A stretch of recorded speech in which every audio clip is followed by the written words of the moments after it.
Hey y'all, it's Bella. So I thought I would go ahead and make a longer video regarding the book Letters from Christopher. This is by a woman named Shanann Cato. So this woman basically struck up a friendship with Christopher Watts, who was the family annihilator, the man who unalived or killed his wife, Shanann Watts, and his daughters, Cece and Bella Watts, and his unborn son, Nico Watts, who Shanann was pregnant with. I thought I would just go ahead and read the chapter about the autopsies.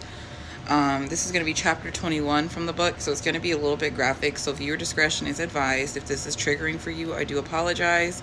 And I'm also going to try to insert photos if I can throughout the video to clarify what I'm talking about, so it's a little more visual as well.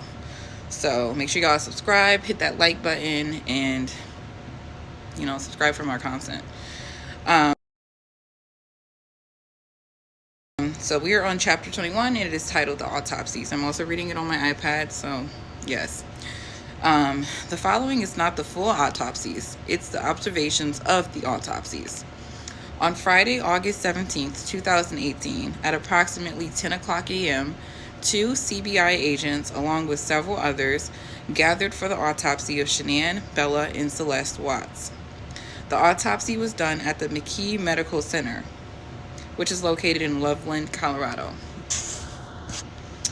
Prior to the performance of the autopsies, an email was read aloud, which included a request by the public defender's DNA expert to have the necks of the victims swabbed, removal/scrapings of the fingernails, and x-rays. Now, the reason why they're going to have their necks swabbed is because originally Chris Watts had admitted to only unaliving or killing Shanann Watts, and he did not admit to the murders of his daughters at all. He said that basically Shanann had killed her daughters, or their daughters, and he was forced to kill her. So at first he hadn't admitted to killing his kids, he just admitted to killing his wife. So the reason why they're going to be swabbing necks is due to, pretty much just proving what he said, because they pretty much knew that he was wrong about that. Let's just be for real. So they were going to swab their necks to make sure. Okay, let's just be for real. They were going to swab the necks. The first autopsy performed was on Shanann Watts. Shanann had x-rays taken prior to the autopsy, and they were informed that she had prior neck surgery. Shanann was wearing a purple-gray t-shirt, black bra, and blue thong underwear, which were removed and collected as evidence. Mind y'all, I'm having a little bit of a glass of vino, a little glass of wine, so cheers.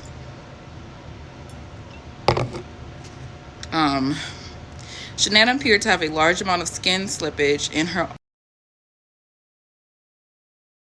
amniotic sac protruding from her vaginal area. Like I said, trigger warning.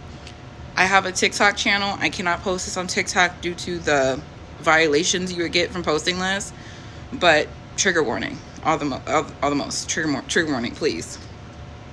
The doctor examined the amniotic sac and removed Shanann's fetus. The fetus was collected as evidence, and CBI laboratory manager arrived during the autopsy to transport the fetus directly to the CBI's forensic laboratory. During the autopsy, the doctor pointed out several important findings. He advised Shanann's hyoid bone was not broken, although he pointed out bruising to the soft tissue on the right side of the hyoid bone. Now, this is interesting because usually when there's a death by strangulation, there will be damage or broken bones depending on how rough the person was doing the murder. Now, this must have meant that Chris was just pressing on her neck, and she wasn't probably resisting, and he did say that she wasn't resisting when he did this. We don't know if he's lying, but truthfully I think he's telling the truth about this. I don't know if she was asleep, I don't know, but he did mention that it looked like she was praying, so who knows. The doctor also noted bruising to the muscles and tissue in Shanann's neck. He advised he did not know any other trauma to Shanann's body and found no evidence of disease. The doctor advised Shanann's preliminary cause of death was asphyxiation due to manual strangulation. The second autopsy performed was on 4-year-old Bella. Bella was dressed in a pink nightgown covered in butterflies and a pair of underwear, which were removed and collected as evidence. Bella also had a large amount of skin slippage.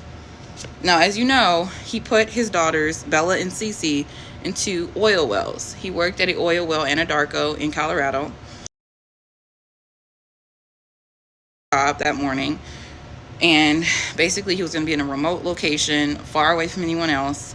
And at these oil wells, and I'll insert a picture of them, he put his daughters in each in a different one next to each other. So they were, you know, their bodies were in rough condition when they found them. Bella was x-rayed, and there was concern she may have had a broken jaw. Okay. The x-rays were sent to a pediatric radiologist at Children's Hospital, who advised it appeared to be gas in the area of the jaw and not an actual fracture. It also appeared Bella had some scrapes to her buttocks and the tops of both shoulders. The doctor pointed out several important findings. He advised Bella's frenulum, which is like the little piece of skin that connects the top lip to the gum, was torn, which created a large hole. The inside of Bella's gums and inner lip also appeared bruised, and it appeared she had bit into her tongue. Now, as most of us know who know this case, Bella was their oldest daughter, okay? So she was more so aware of the situation way more than her sister Cece. When Chris Watts killed his first daughter, Cece, Bella asked him, "Are you going to do the same thing to me that you did to Cece?" And he answered, "Yes." She fought.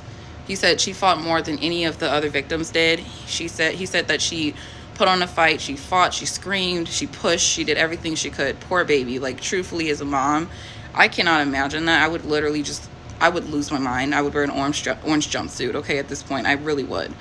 And this baby bit into her lip, into her tongue, and there was a lot of damage to her mouth. So, yes. The doctor indicated Bella's death was violent. As it appeared, she struggled to get away. The doctor's preliminary cause of death for Bella was asphyxiation due to manual smothering. Now, he did smother the girls with their blankets, mind you. He did not note any bruising or injury to Bella's neck. The final autopsy performed was on 3-year-old Celeste. Celeste was dressed in a pink nightgown, Minnie Mouse underwear, and a pull-up. The nightgown and underwear were collected as evidence. Celeste had a large amount of skin slippage. Celeste did not have any obvious signs of injury or bruising to her neck area. There was no injury to Celeste's mouth or face to include. The doctor advised Celeste's preliminary cause of death was asphyxiation due to manual smothering.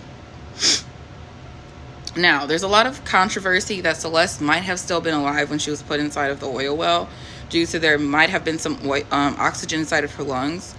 I don't know if this is true or not. I have not gotten a confirmation for this, so I'm not going to say it's true or not. But if that is true, my heart is just like torn, honestly. Just imagine your father tries to smother you, at this point twice, because this is the second time he smothered them, from what he said.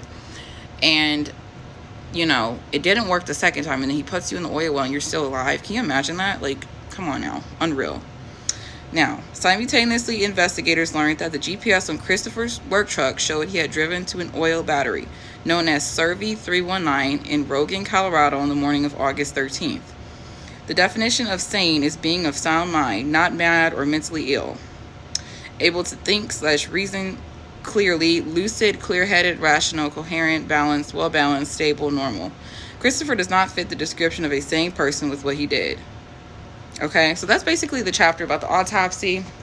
It gets into the details. The book I read was Letters from Christopher. It is by Sherilyn Cato. You can find it on Amazon.